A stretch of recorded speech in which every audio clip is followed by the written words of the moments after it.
മിഴിയോരം നനയുകയോ മനമെങ്ങോഴുകുകയോ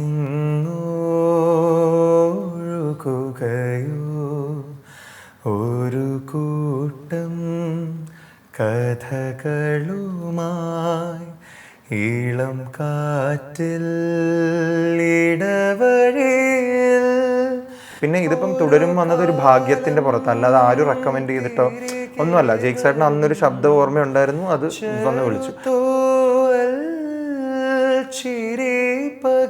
ഗോകുലിന്റെ വഴി ഇതാണ് എന്ന് ഗോകുൽ ഏത് ഏജിലാണ് ഗോകുൽ ശരിക്കും തിരിച്ചറിയുന്നത്? അത് ഇപ്പോഴും തിരിച്ചറിഞ്ഞിട്ടില്ല.